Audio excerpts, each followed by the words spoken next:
Go Big Red! The takes, the numbers, the chaos. Hunter, Austin, Dak.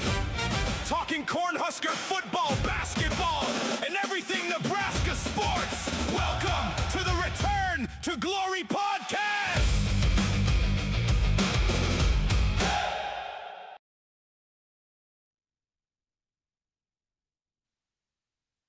Return to Glory podcast. Hunter Sarbernicki, Austin Rose. No Dak this morning.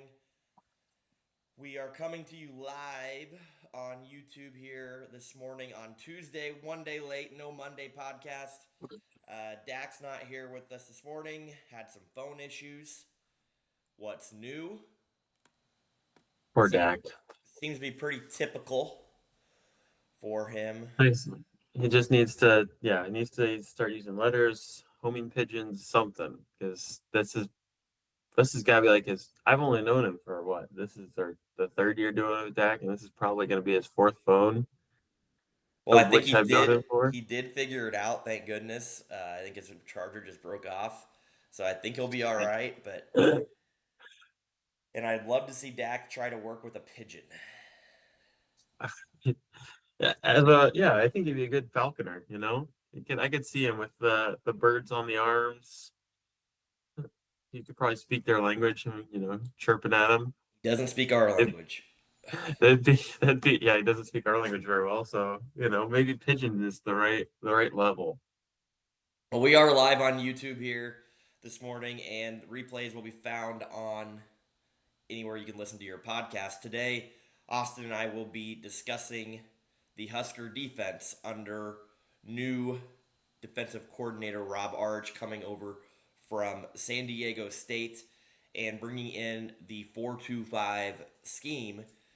This is after Nebraska has now had its third defensive coordinator in 4 years under Coach Rule, transitioning away from the 3-3-5, where the previous two coaches coached that scheme, and now we are, I'm not going to say back to the 4-2-5, we're back to a four-man front, which is what most people are used to seeing.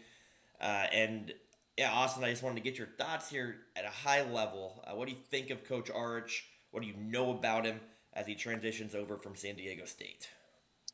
I know he's kind of like the young hot defensive coordinator hired. Not like in the country, but it's like we're not hiring an old head. And the Aztecs, they did pretty well last year. At the end of it, they're 11th in the country. But I also know that they didn't really play that many good teams. And then we did bring over their linebacker and safety, right? We brought over two players from their team. I might be misremembering. So I don't know. The 3-3-5, we wrote it. Tony White, we loved it. Last year we didn't love it so much, but our passing defense was good last year and our run defense was horrible. We got no pressure on the quarterback. So I feel like we're, with our defensive coordinators, we've been hiring or changing things to address the previous year's shortcomings, but we're just kind of moving the rocks from one table to the other table, because then there's nothing on the other table. We haven't quite put it all together outside of that 1 year with Tony White when the offense got put together. So I'll be interested to see if we can have a decent pass rush as well as a run blocking game. So that's what I know, and that's not even what I know, because I don't know anything. I mean, I literally have no idea if it's going to work in the Big Ten. No idea. Out of this unit or this side of the ball, I have heard the widest array from people discussing what they think about our defense. And like I said, I mean, that's kind of how this team is a little bit as well, and how it's going to be with new people. But then with us, you add in new coaches as well, and you just don't know until you start to see it. And I completely agree with you that the common thing to do is look at last year, what didn't work, and you can assume or hope that what was working the year before is going to continue to work, and then you can help fill in the pieces with players and or scheme. And you're right. The one thing, I mean, since really Rule's been here, has been the pass rush year after year and getting Yeah. pressure on the quarterback. And will this 4-2-5 scheme in itself, and we'll get to the players here shortly, will the scheme allow us to get more pressure on the quarterback, create more chaos in that sense, while still stopping the run on the interior? I think the 3-3-5 scheme from last year and the years before, there were some encouraging things with the sort of flexibility it had, some of the adjustments you can make to make it look like a 5 down front, even a 4 down front if you wanted to. You could do some different disguises and everything like that from what we researched and read about it, and I think we saw some of that on the field too. Yeah, we like the 3-3-5. I Yeah. think for the most part, we've liked our defense the last 4 years or whatever, 3 years. And the question, I guess, or the challenging part of it, like again from a schematic standpoint, I didn't mind it, right? Like people thought it wouldn't work in the Big Ten. I think the call it the problem or the issue was maybe we didn't have the right personnel to fit that 3-3-5. And the best year of the defense, I think, with a 3-3-5, you got to have an anchor nose tackle that's like Nash Hutmacher, Yep. which we had, and then you throw in Ty Robinson as well with that group, and that guess what? That was the best defense under Coach Rule in his 3 years here. So And we were just that year our players were old and big, like it's like, oh, we have 3 23-year-olds on the line. Like that just happens to work in a college setting. and you go last year's team, right? Like I heard Husker Online talking about this yesterday. Like Cam Lenhart is not the prototypical build Defense. that you really think Yeah. of when you think of a rush end in a 3-3-5 or an end in a 3-3-5, because sometimes you do have responsibilities where you get pushed in, especially with that flexibility like I was getting talked about. Well, now he gets moved out to where he's a true rush end in a 4-2-5. Very seldom is he going to ever Yeah. get put over a inside technique of a guard or a tackle, or even get put over a guard. He's going to be a true rush end, and he's got that body build for that.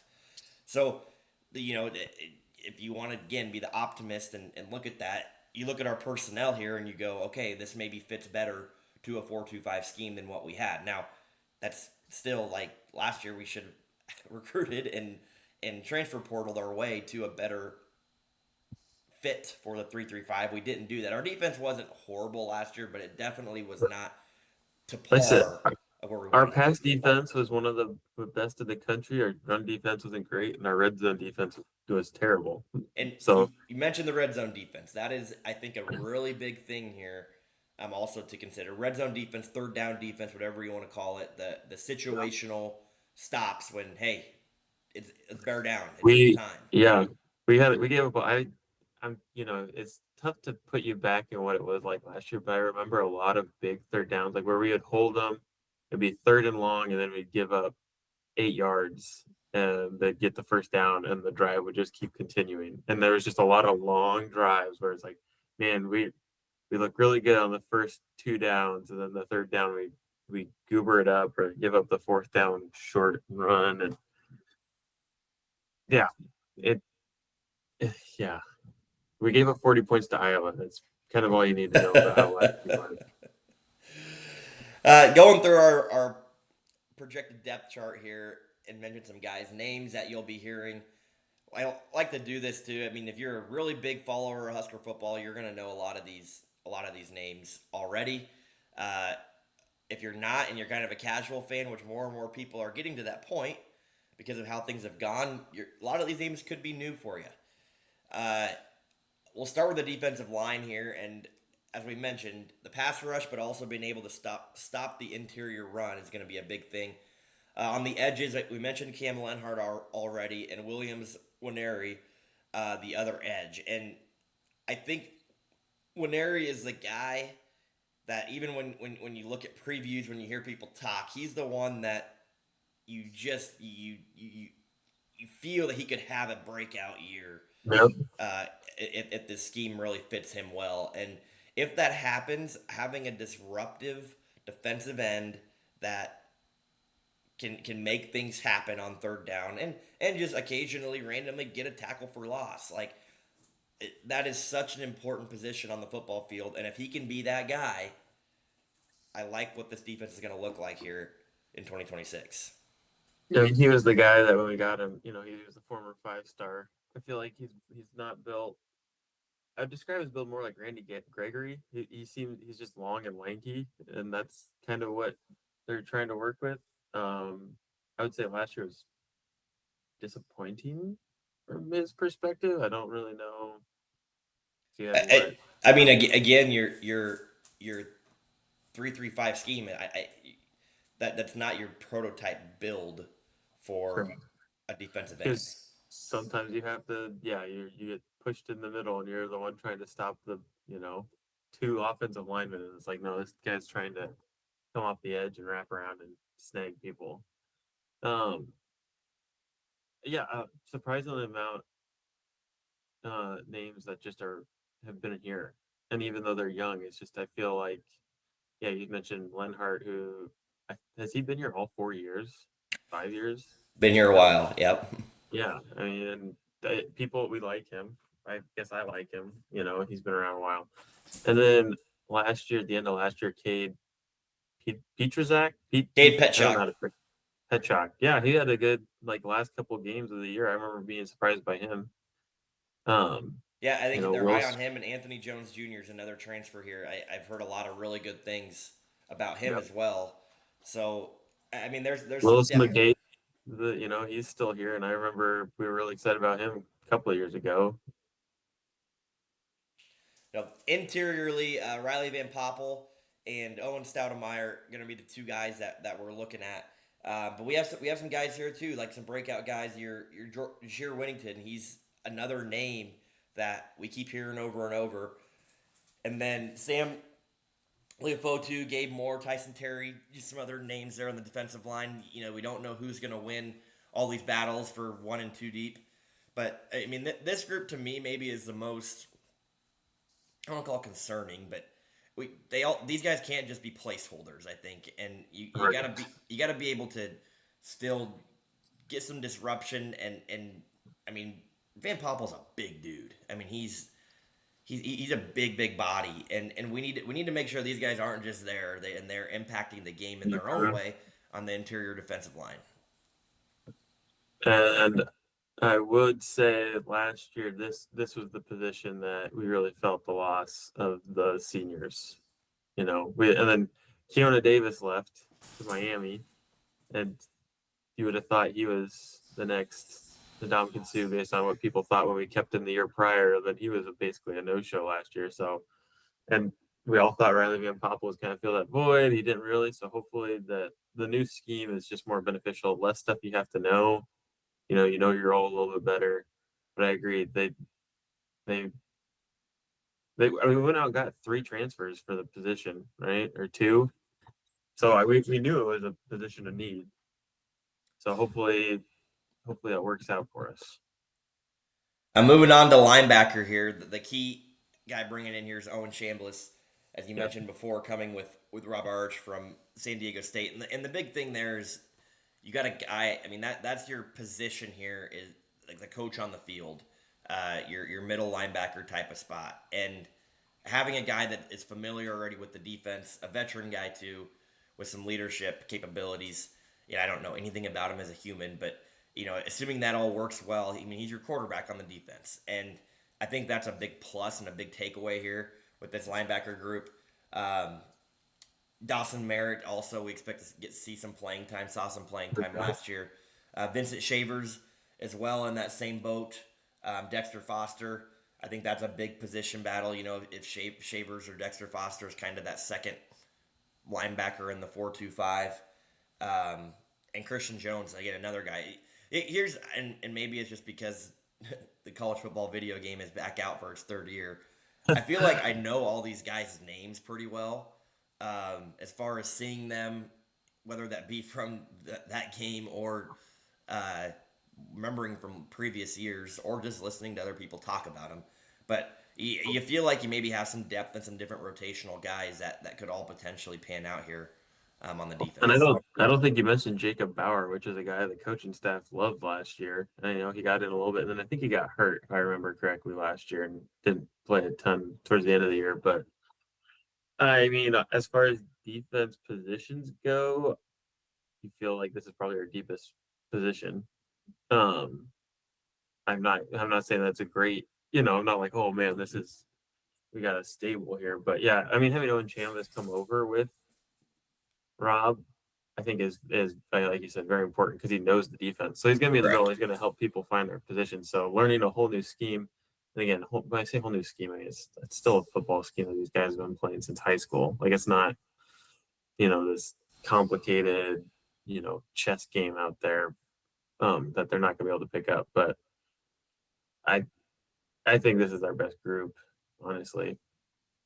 Yeah, and the other that I think people are challenging that with is our secondary, and um, the nice part I think about this 4-2-5 and the way it works, and I don't defensive schemes. The extent of that is back to the video game. Like defensive schemes, I think are one part of as a football or sports in general that everybody looks at offense and they can identify what a 10 or whether you know what it actually means, a 10 personnel or a 12 personnel. Like you can tell, okay, there's two wide receivers, right? Defensively, there's a lot more that goes on, and it's not probably as much common knowledge. But the defense has a 5 next to it um, at the end for secondary. That's not always going to mean you're going to have 5 defensive backs. It could, you got a nickel that can act as a linebacker, more of that hybrid type of player.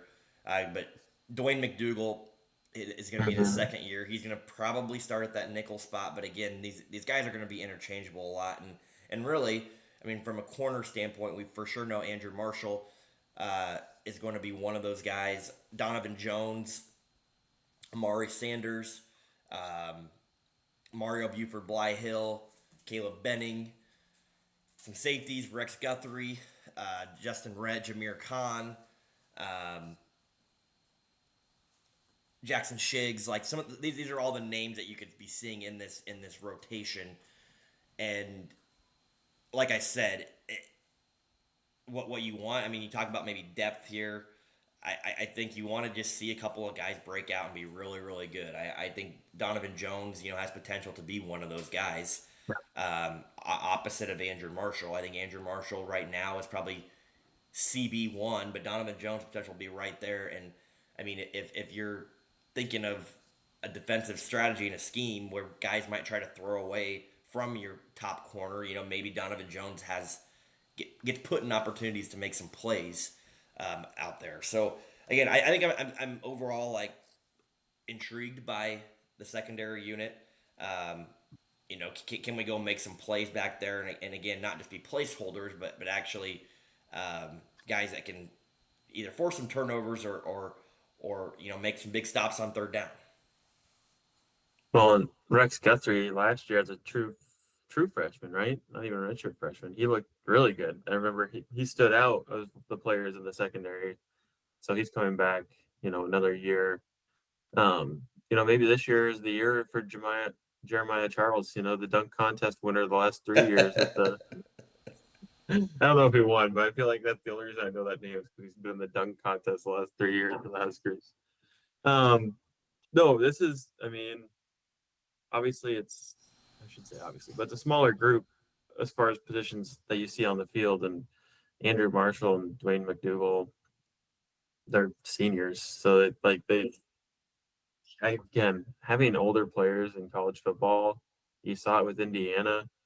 You saw it with our defense 2 years ago. I think it's just so much more important than people think, especially on the defensive side, because you're just bigger and you're just faster. And it's just, that's what you need on defense. And I think I do think it means a lot. So I think having those guys, and that's why our pass defense was so good last year, is because we had seniors at the wazoo as for corners and safeties. So I still think I like our linebacker group a little bit better as far as just depth wise, because there's a lot more. That's again older depth. There's a lot of juniors, but we do have some top end senior talent here. Our AI question of the day for the defense, and I like this question too, um, our bodies and our personnel, we have Big Ten caliber bodies across the defense. But the question is, can Orange turn that size athleticism into a fast, disruptive four down unit, Yeah. especially against the run? I I think my take on that is, yeah, just like anything, I hope, and I think there's capability there. But just like our offense, there's not one guy on this unit that I can say this guy's a breakout star. He is a top five, a top three player at his position in the Big Ten, and can just be an absolute menace on that Yeah, side of the well, ball. There's guys we talked about that could potentially get to that point and break out, but there's nothing that's been proven yet with any of these guys at the Big Ten level, and that's where, yeah, I think we've heard a lot of things, and it could be good, but it just the unknown of all of it, and obviously putting in a new scheme and a new system, which some people are going to be thrilled about because they hated the 3-3-5, or some people are going to be skeptical because they love the 3-3-5. It's just a lot of moving parts, and like I think there's hope there, but it's going to be hard to tell even these first few games. And I shouldn't say that. The first few games, I think maybe will tell us something as well. But we're gonna that's look my better our take on first that. few games, though. We're gonna look better our first few games. We're gonna look in You know, November we probably. will look better, and I think when you watch our first three games, there's some specific things to look for. I mean, Yeah. obviously, if any of these teams go out and score 20 to 30 points on us, regardless of what our offense does, You know, that butthole's gonna be puckering a little bit. right. They're gonna be, ooh, ugh. But at the same time, like I think if you can watch us early on how some of these, I mean, I'm all downs are important, third down, but your times where we need to get a 3rd and 6 stop, right, or it's 1st and 10 from the 18-yard line. Like in those situations, what happens and what are we doing from a schematic standpoint? What players are in the game? Who's making plays? Hopefully, there are plays being made. That's where we're going to get some telling points here in these first three games. And yeah, you hope that the score is not an issue, but it definitely could be. And so in those scenarios, really, it becomes even more important. Like, can this defense produce in the time and situation of a football game before we even get to our Big Ten schedule, which is going to bring its own challenges as well. So I'll be honest, I think I'm a little more excited to watch our defense than our offense these first three games. I mean, that's just me personally because I think our offense is going to be able to put some points up. Yeah, we're going to see boom and bust. Like I think I can be a little more predictable with what we're going to see defensively. I'm curious with the brand new scheme too of what that looks like in these first three games. I guess off the cuff, which defensive player do you think is gonna be the one you're most excited to see? For I'm excited for Owen Chambliss. It's probably a cop out answer, but I yeah, I I think just seeing a guy like that transition over from the Mountain West and being more the QB on the defensive side, I'm excited to see. I mean, if I think he has potential to lead us in tackles. I'm hoping his body and everything is able to be one of those guys that flies around the field. I'm not comparing him to Levante David, but if he can be a poor man's version of Levante David, that would be Devontae awesome. David, that would be nice. I'd probably say Cade on the defensive line. I thought he looked great the end of last year, so I'm excited to see what happens this year.